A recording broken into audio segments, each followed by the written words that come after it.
Assalamualaikum warahmatullahi wabarakatuh. Selamat datang kembali di podcast spesial Ramadan di Pomedia Pondok Pesantren Pangeran Diponegoro, Deep Talk, kata berkisah, jiwa berserah.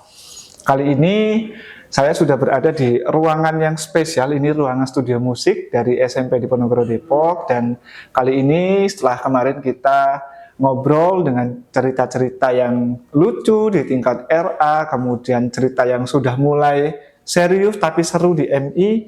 Nah, kali ini saya akan ngobrol mengenai anak-anak SMP yang informasinya ataupun biasanya anak SMP ini sudah mulai menantang karena mulai masa peralihan dari anak-anak menuju ke remaja. Sudah bersama saya Bapak Kepala SMP Diponegoro Depok, Pak Khairudin. Apa kabar Bapak? Alhamdulillah sehat. Puasa lancar Bapak? Alhamdulillah sehat dan lancar. Alhamdulillah. Baik Bapak, untuk usia SMP di momen Ramadan ini untuk SMP Diponegoro Depok, apa ada kegiatan khusus? Ya, ada kegiatan khusus selama Ramadan. Jadi di antaranya adalah nanti sanlat atau Sanlat, pesantren kilat. Kemudian ada bagi takjil, ada PPM, kemudian juga ada distribusi zakat fitrah. Zakat fitrah. Betul. Oke. Untuk zaman sekarang itu kan lagi maraknya game online, Bapak. Menurut Pak Khairudin lebih suka menghadapi santri ataupun siswa yang sedang jatuh cinta ataupun cinta monyet, atau menghadapi game online? Lebih susah yang mana kira-kira Bapak? Wah, ini semuanya susah Mas ini. Semuanya susah ya. Tergantung sejauh mana mereka cinta monyetnya dan sejauh mana kecanduannya. Cinta monyet itu kan dua anak yang lain jenis ya. Itu kalau sudah nanti pacaran, kemudian lebih dari pacaran itu nanti akan kena hukum. Bisa itu haram, bahkan lebih dari itu. Tapi kalau yang kecanduan HP atau gadget itu kan anak dengan benda. Ya mungkin secara hukum belum kena secara pribadi. Tetapi secara dampak dan risikonya sepertinya lebih berat yang kecanduan gadget. Karena satu akan mengurangi gairah belajar, malas, mengurungkan diri, dan biasanya terus jarang masuk sekolah karena sudah satu tidurnya kurang, kemudian istilahnya kurang, matanya kadang merah gitu ya. Karena kurang tidur dan istirahat. Kondisi anak itu akan menjadi kurang baik terkait fisik, terutama otaknya, dan itu akan sulit disembuhkan dan perlu waktu yang lama. Jadi ya, kalau dari sisi dampak itu lebih berat, lebih susah nangani anak yang kecanduan game online. Masa kemarin kita home visit juga ada Mas, jadi ada satu anak yang sudah kecanduan, orang tuanya sudah kewalahan, guru home visit, sudah berkali-kali dimotivasi, kemudian kita ajak ke psikolog, sampai hari ini belum mau masuk sekolah. Itu memang ada. Jadi ini memang PR besar bagi kita terkait dengan game online. Ya. Oh ya, artinya dari sekolah pun sudah ada upaya-upaya ketika ada satu dua anak yang memang sudah mulai kecanduan, ada upaya sampai ke psikologi. Iya, artinya memang betul. Jadi ini PR kita, kadang-kala anak kita lihat di sekolah bagaimana, kok banyak melamun, kemudian nggak konsentrasi, kemudian jarang masuk, maka terus analisis oleh guru BK, ini perlu ada home visit, ini nampaknya diteliti, oh ternyata sudah kecanduan. Itu. Nah ini memang dari kita bagaimana agar anak-anak itu terhindar dari pembiasaan gadget dengan game online itu. Oke, di momen bulan puasa ini Bapak, namanya orang sudah kecanduan, mungkin di luar sana juga ada yang kecanduan, misalnya media sosial, ada TikTok, ada Instagram, ada game online tadi. Nah di momen bulan puasa ini, apa SMP punya tips ataupun trik biar anak-anak ataupun siswa ataupun santri tetap merasa keren, misalnya dengan aktif di masjid, tanpa terus ketergantungan dengan TikTok, dengan game online? Apa ada kegiatan khusus Bapak untuk biar treatment khusus anak-anak tidak begitu kecanduan. Iya. Jadi memang gadget atau Media media sosial. sosial ini suatu hal yang memang apa ya, ada madorotnya, ada Oke. manfaatnya.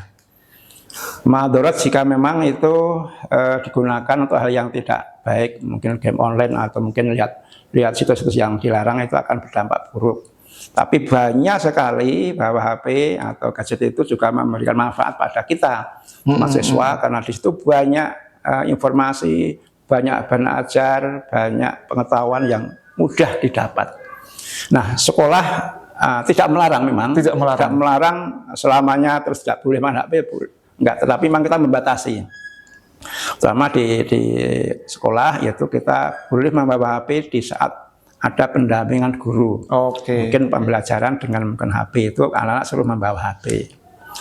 Nah, di event Ramadan ini banyak hal yang memang kita arahkan anak-anak untuk menggunakan HP. Pertama, saat mereka kelas 9 ini ada PPM. PPM apa itu Pak? PPM? Praktek pengabdian masyarakat.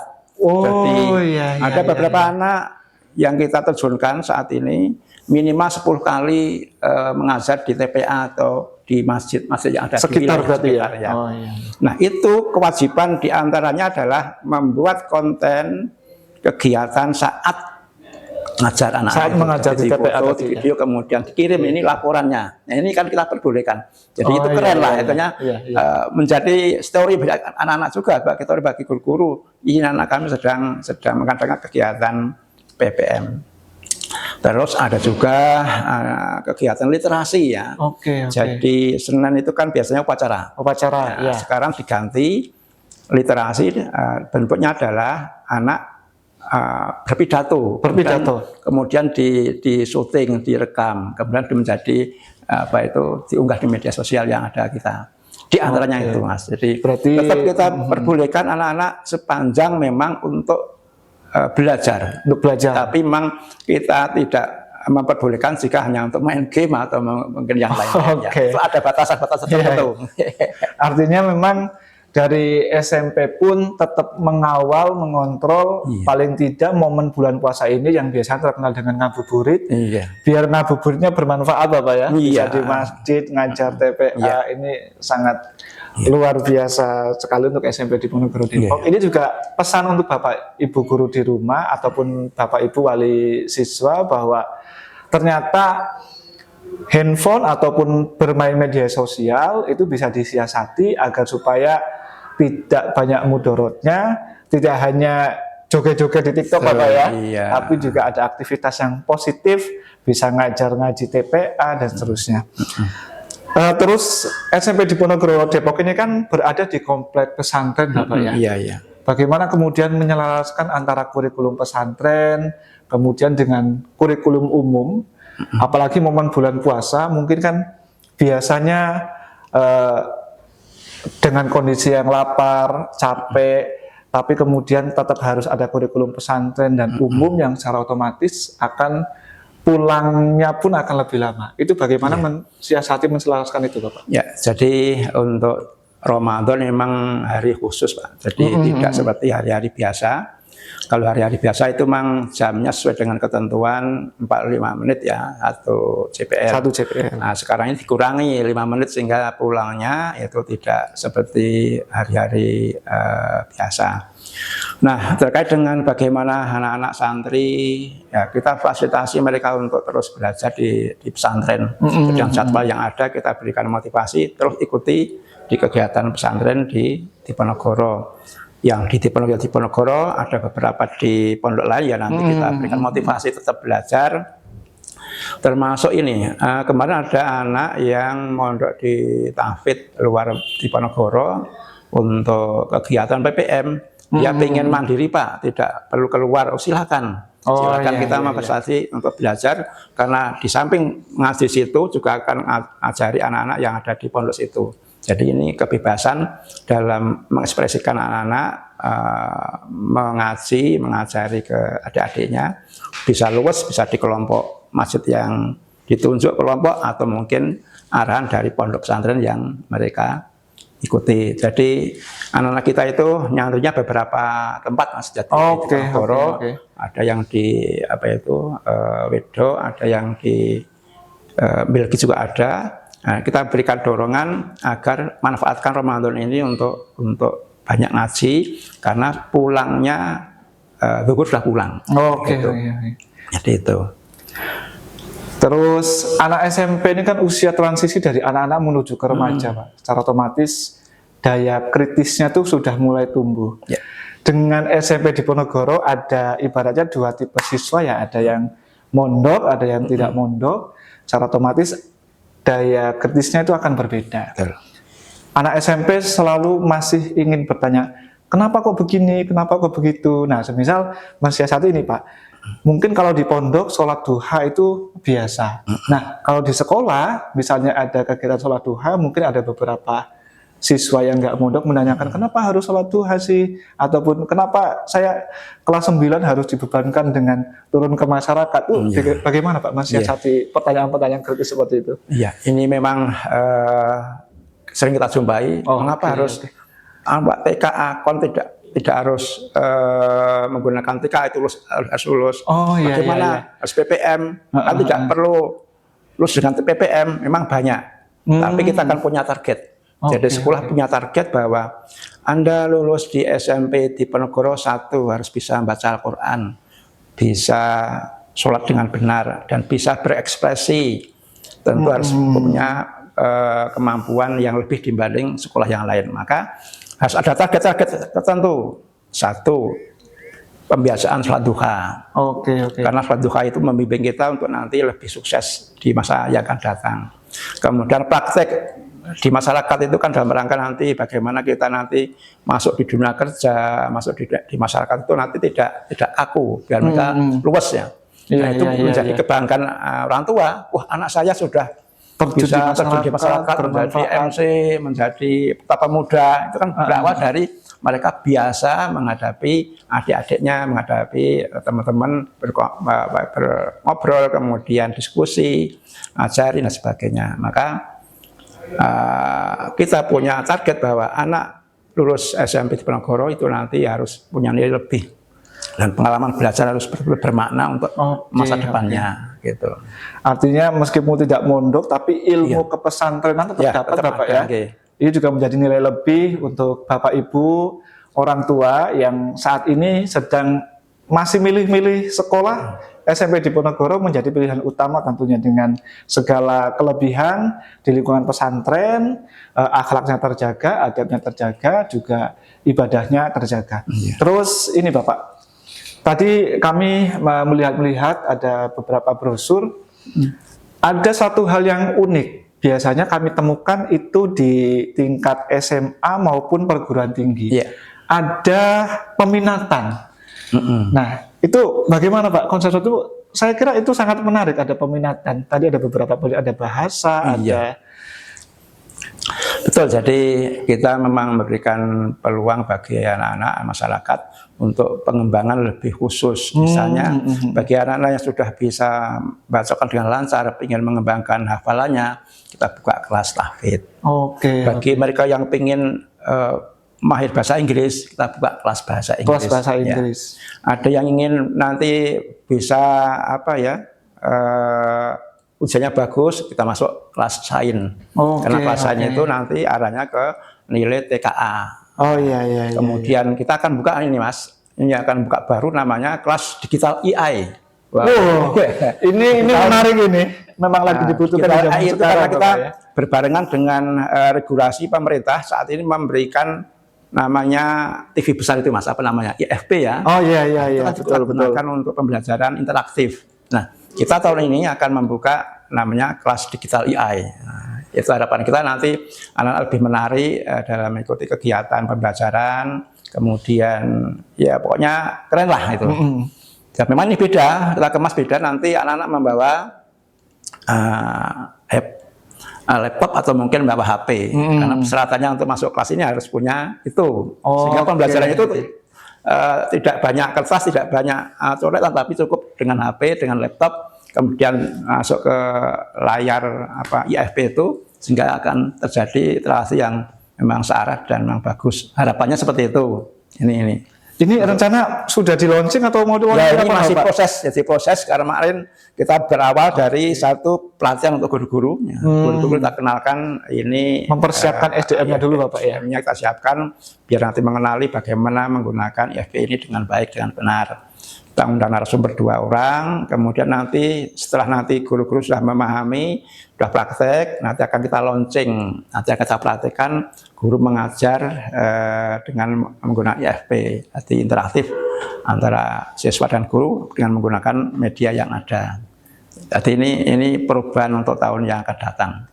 Oke, ini menarik seperti yang tadi saya sampaikan. Biasanya hal seperti ini hanya ditemukan di tingkat menengah atas ataupun perguruan tinggi, tapi di SMP Diponegoro Depok sudah mempersiapkan dengan peminatan yang itu sangat dibutuhkan, dari mulai bahasa Inggris, tahfidz, dan juga ada sekarang digital AI. Ini sangat luar biasa. Sekali lagi Bapak Ibu yang masih kebingungan mencari sekolah yang terbaik, SMP Diponegoro pasti akan menjadi pilihan yang utama.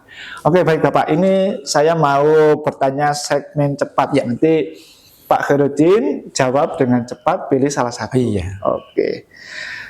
Santri yang vokal kritis atau santri yang pendiam rajin?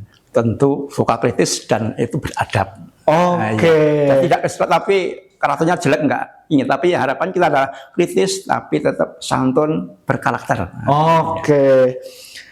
Rapat OSIS atau tadarus bersama? Tadarus bersama. Tadarus bersama, kemudian nanti suatu saat ada kegiatan rapat evaluasi kemana tadarusnya bagaimana. Oke, saling berkesinambungan Bapak ya. Oke.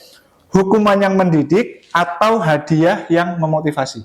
Hadiah yang memotivasi karena apresiasi itu berdampak sangat positif dibanding hukuman yang ada.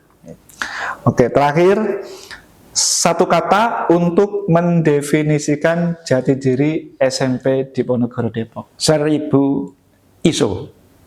1000 ISO. Apa itu Pak? 1000 ISO Pak? Ini menarik ini. Ingin mewujudkan lulusan kita itu yang pertama sehat. Sehat. Iya. Emosional sering berkembang. Jadi berpikirnya berkembang. Dan rajin ibadah, berkarakter, menuju insan soleh solihah.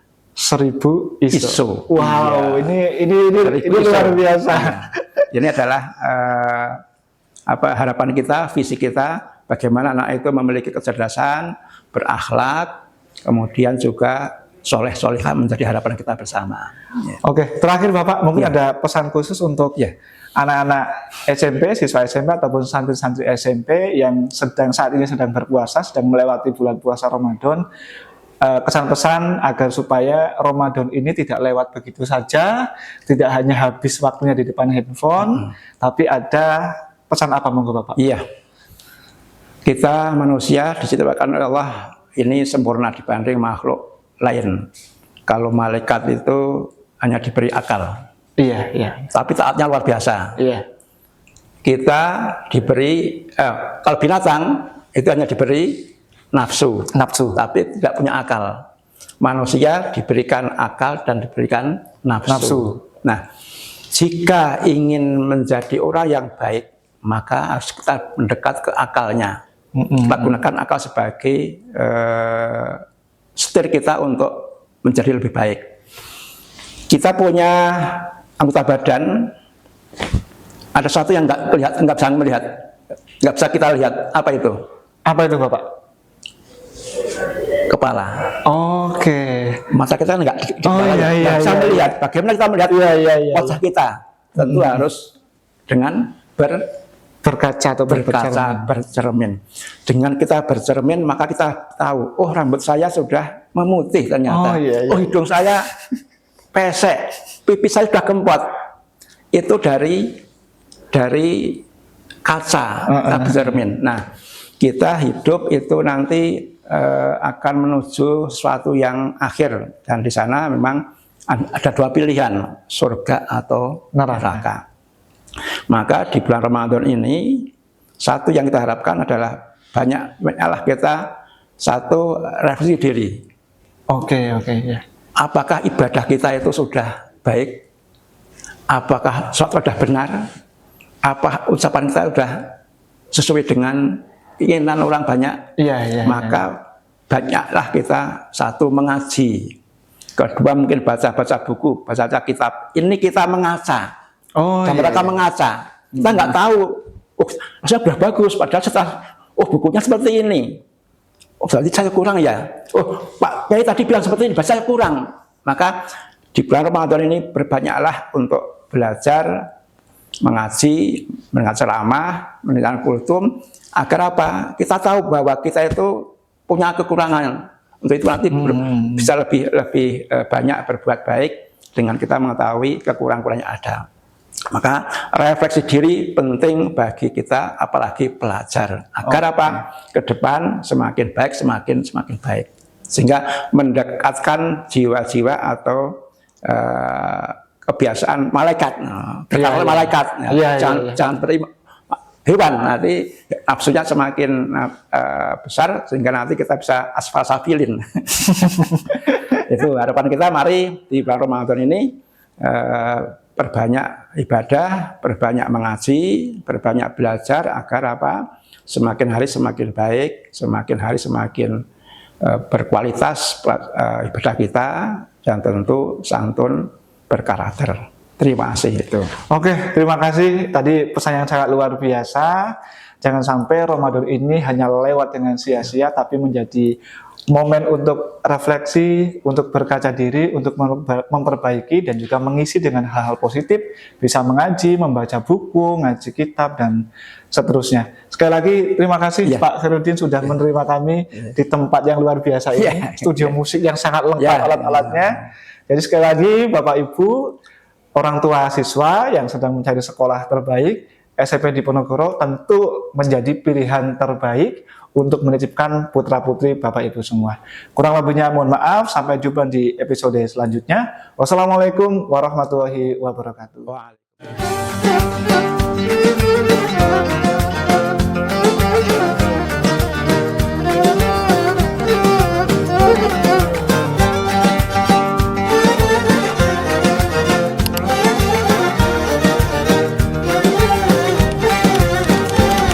خلينا ماشي